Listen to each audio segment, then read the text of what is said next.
Today we're doing a feeding roach experiment. Hello creature lovers and welcome to the universe. My name is Martin from Creepy Creatures Universe, and if you like invertebrate content, today we're doing roach content. Hit that subscribe button because you don't want to miss anything out. We are really doing cool stuff and we don't want to stop to bother you with hitting that subscribe button until we reach 10,000 subscribers. Yeah, with that being said, guys, today we are on a mission. As you may know, or if you not know, let's do a quick reminder. We had pretty bad problems with our Dubia Roach colony. Why? Because we had them in these bins, and in these bins here are the big vents. Those are 54 millimeter vents, so the mesh is 54 millimeters. And here we have a drilled cross ventilation. And we had a lot of moisture problems. And I think it's because of this, I haven't one here right now, of the pretty good quality stuff of Timo with the water dishes or the water bottles, water drippers, however you want to use them, which are normally used for birds. Wait a second. Ah, yeah, here it is, of course. This is one of them. And this works pretty well. It holds the water. But in these two bins, there are the Halloween hissers, which means small hissers. In this bin with the Portentosas, the big hissers, and in this bin with the Dubias, we had the problem. I think the roaches moved the water too much around, and because of that, the water leaked, and it leaked into the substrate, which was only leaf litter, which wasn't meant for fluid, which was meant for as another food source or as the main food source. So we need to figure something out. We are using the Dubias we want to use the Dubias for feeding our tarantulas and spiders and all the other predators. And for that, we need to figure out how we breed them pretty good, pretty fast, pretty easy. And easy is key. But I don't want to have a feeding insect breeding station with only egg cardboards and kitchen towel or paper towel as a substrate. I don't like it. I think even when they are feeders, they deserve to live at least a bit a natural life. So we decided to do a comparison, and we want to do a little experiment. For this experiment we have, it's not 100% accurate because we have two different ventilation systems. To be honest, I didn't remember that correctly. I know we had two of them, I know we had at least two of them, but I didn't remember that two different styles are free. If I would have recognized that, I think I would have changed something, but it's too late, so it's not a fair comparison. But here's the comparison. Here we only have wood. White rotten wood, not so much rotten wood, it's just from one log outside. And I used all the wood that was manageable with a knife to get it from the log into the chopper. The things that were too hard or I didn't get it into accurate pieces with the knife, a big tracker knife. Everything I didn't manage to get in the chopper preparing with the knife is inside here. Everything else is laying outside, rotten, waiting to rot more to get it into the chopper. So this is just wood.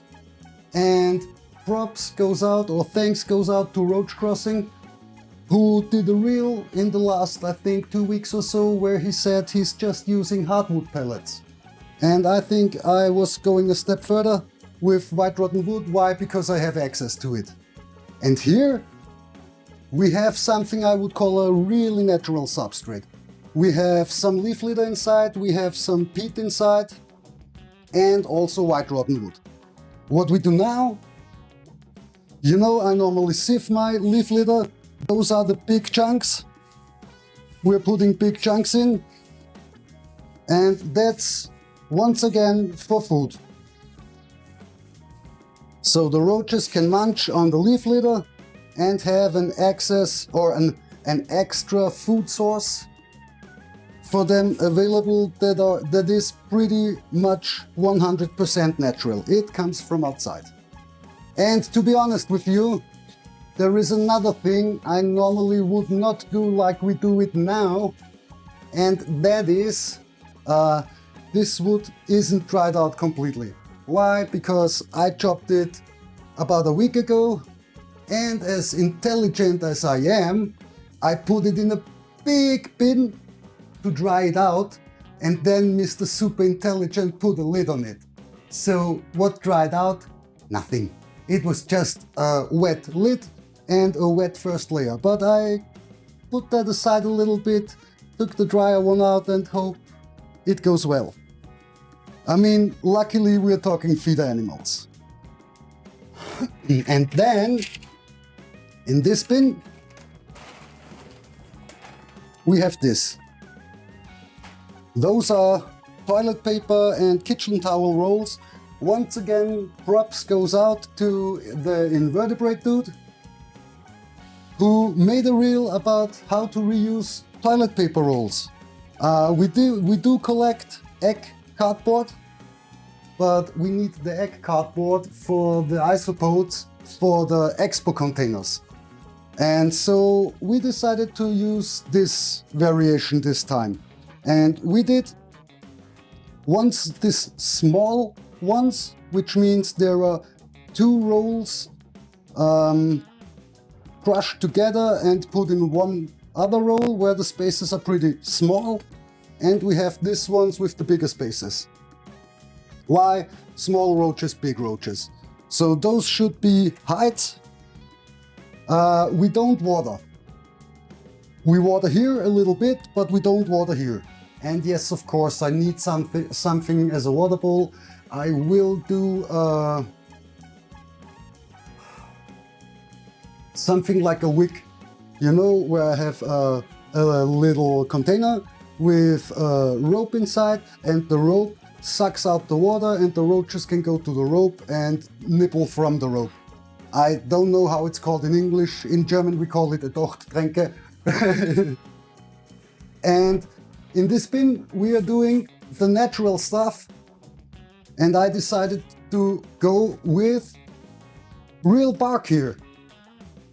For those who also are in our Facebook group, saw that we got a lot of bark from our neighbor, and I decided to go with 2 big chunks,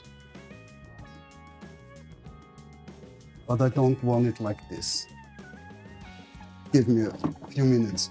And then I only took the chunks that I'm pretty sure I can't use anywhere else. I mean, we're still talking feeder roaches. This is much more natural than most feeder setups. That's for sure. Okay, we will wait with that. But I think it's a pretty cool way to get rid of this bark I don't want to use in any other bin, because I have to cut it into that small pieces that it doesn't make any sense to use it. So we don't want to overdo it. We just want to layer it up that everybody can go under one or another layer of bark. And then we put the big one up here that compresses everything a bit down.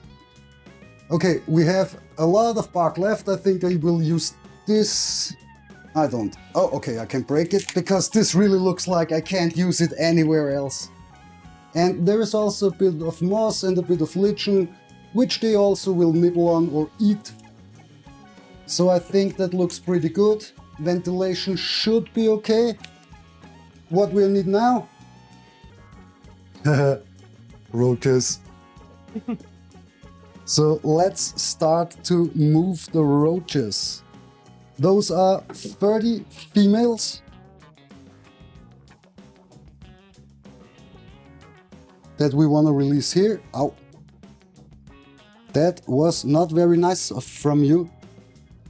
And as you can see, or I hope you can see, that there are some roaches that are losing antennas or missing antennas, or that are losing some limbs. Why is pretty simple, because we kept them, or we bred them in a too dense environment, which means there were too much roaches on not enough space. And now they have plenty of space. We do this here once again. Let's see how that goes out. I'll be a little bit more gentle here because the bark is harder than the... Ah, you jumped away, right. The bark is a bit harder than the toilet paper rolls. Yeah, that makes sense, right? I put you down on one side and you go underneath and up. Now we have it. And as you can see, there are a lot of different colors and a lot of different sizes, which is most of the time pretty normal, but I think we already have a little bit of dwarfism, because not every single roach has enough space. And here we have the males. And now we will collect the males out by this.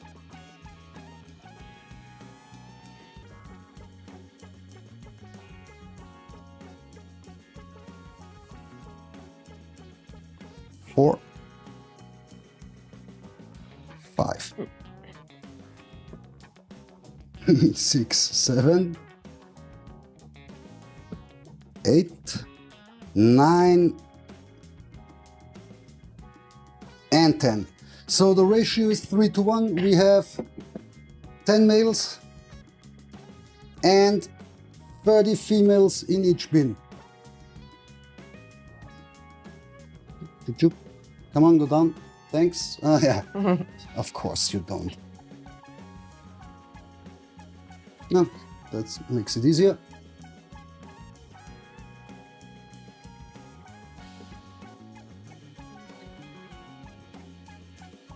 Thank you. So we have a ratio from 3 to 1 in each bin, and now we will let it go for 3 months, and in 3 months we will look in each bin and see which one breeds better. Look. Yeah, I saw it. I already saw it. So it's now about which one is the better method. And here once again, I think we need to talk from the better method in our environment. We need to do a quick reset here. I'm doing this off camera while Andrea is showing you roaches.